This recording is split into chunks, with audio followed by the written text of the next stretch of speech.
슬로프에서 딱 한두 번 리프트를 타고 내려와 보면 아실 겁니다.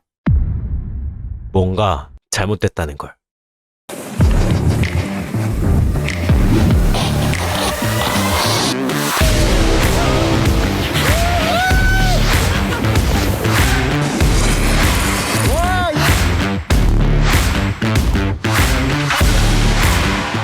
안녕하세요, 제이슨입니다. 이번 영상은 부츠에 대해 알고 있어야 할 기본적인 정보와 부츠 관리 방법을 알려드리려 영상을 만들었습니다. 보시기 전에 구독과 좋아요, 알림 설정 부탁드립니다.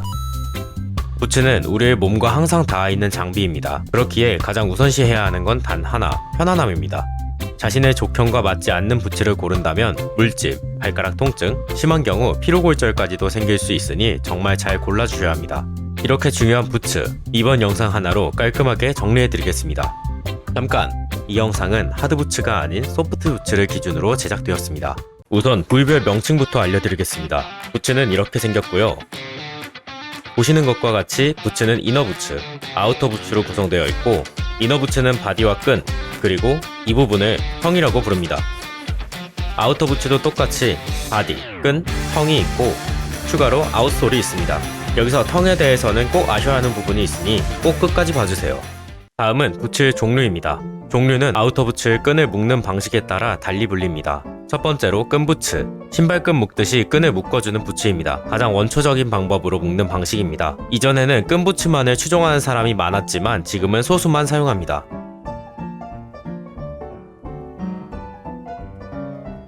두 번째, 퀵레이스 부츠. 연결되어 있는 줄을 손으로 당겨 빠르게 묶는 부츠입니다. 풀린다는 사람들도 있습니다만 묶는 것도 빨라서 큰 문제는 되지 않습니다. 빠른 체결을 원하시면 퀵레이스 부츠를 사시면 됩니다.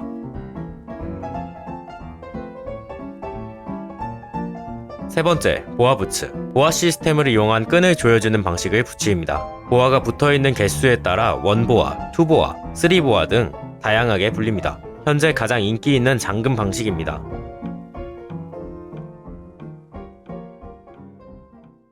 자, 이렇게 끈부츠, 퀵레이스 부츠, 보아 부츠까지 알아봤습니다. 다음으로는 부츠 구매 시 고려사항입니다. 가장 중요한 것은 정말 이거 딱 하나, 족형입니다. 지인이 추천한 부츠가 여러분의 족형에 맞지 않으면 무의미합니다. 처음엔 그냥 신어봤을 땐 잘 모르는 경우가 있습니다. 하지만 슬로프에서 딱 한두 번 리프트를 타고 내려와 보면 아실 겁니다. 뭔가 잘못됐다는 걸. 각각 브랜드마다 추구하는 족형들이 있습니다. 예를 들어 32 같은 경우 발볼이 얇은 발이 잘 맞고, 라이드는 발볼이 넓은 사람에게 잘 맞습니다. 간단하게는 이렇게도 말할 수 있지만 발목 두께, 발등 높이, 발의 폭과 발가락 부위의 폭 등등 3차원적으로 다가가야 하기 때문에 모두 신어보는 게 좋다고 말씀드리는 겁니다. 이렇듯 최대한 많은 브랜드의 부츠들을 신어보고 본인과 맞는 브랜드들을 알고 가시는 게 좋습니다.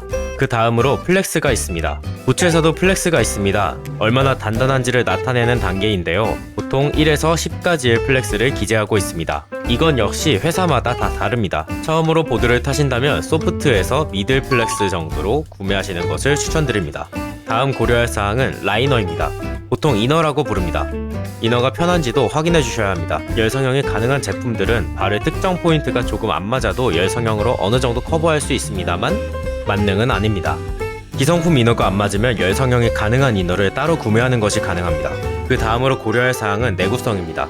내구성이 뛰어난 부츠를 사용해야 부츠를 오래 쓸 수 있습니다. 내구성은 소재와 소재별 마감 방법 등을 보고 판단할 수 있습니다. 보통 단단한 플렉스를 가진 부츠가 오래갑니다. 아니면 저처럼 계속 고쳐 쓰는 것도 괜찮습니다. 결국 여기서 가장 중요한 건 첫 번째로 말했던 족형입니다. 발이 편해야 시즌 내내 아프지 않고 스노우보드를 즐길 수 있기 때문입니다. 자, 이렇게 해서 나에게 맞는 부츠를 찾았다면 오래오래 써야겠죠? 그래서 부츠 관리 방법을 알려드릴게요. 우선 신는 방법입니다. 부츠를 신을 때에는 두툼하고 발목이 긴 양말을 신어주세요. 이런 양말을 신지 않으면 발에 물집이 잡힐 수 있습니다. 고정되어 있는 끈을 헐겁게 다 풀어주신 후 텅을 절대 꺾지 마시고 위로 잡아당겨 들어주세요. 텅을 꺾으면 나중에 텅이 부러져서 발등을 누를 수 있습니다. 그러니 절대 텅은 꺾이지 않게 관리해주세요. 발을 다 넣으셨다면 끈을 묶어주면 됩니다. 끈을 묶을 때 외피, 내피가 다 제 위치에 있는지를 확인해주세요. 이런 식으로 텅을 제 위치에 놓지 않고 묶게 되면 외피가 변형되어 부츠의 수명이 짧아집니다. 그러니 꼭 부츠 본래의 레이아웃을 알고 조여줘야 합니다. 다음은 바인딩 세팅입니다. 바인딩을 스트랩 길이를 조절하여 부츠와 잘 맞추어 주세요. 바인딩 스트랩을 나사를 풀고 길이를 조절하여 다시 조여줍니다. 길이를 맞추는 기준은 스트랩이 부츠의 중앙에 오는지 한 곳만 누르진 않는지를 확인하여 길이를 맞추어주면 됩니다. 스트랩 길이를 조절하지 않아 한 곳에 압력이 집중되게 된다면 부츠가 찢어질 수 있습니다. 부츠에서 발을 뺄 때에도 절대 텅을 앞으로 꺾지 마시고 끈을 완전히 풀어준 후 텅을 들어 올리면서 빼주세요.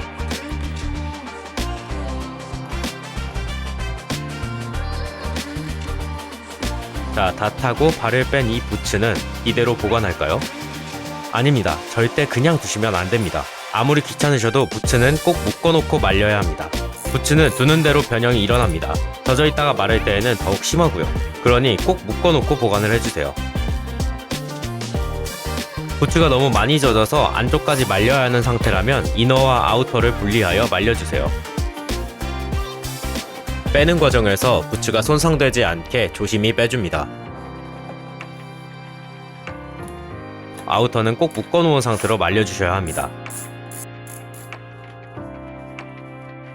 이너는 너무 뜨겁지 않은 곳에 말려주세요. 여기까지 스노우보드 부츠에 대하여 간단히 알려드렸습니다. 영상이 마음에 드셨다면 구독과 좋아요, 댓글 한 번씩만 부탁드립니다. 다음엔 데크와 부츠를 이어주는 바인딩에 대해서 알려드리겠습니다.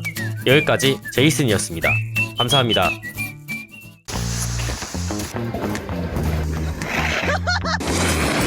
와, 예.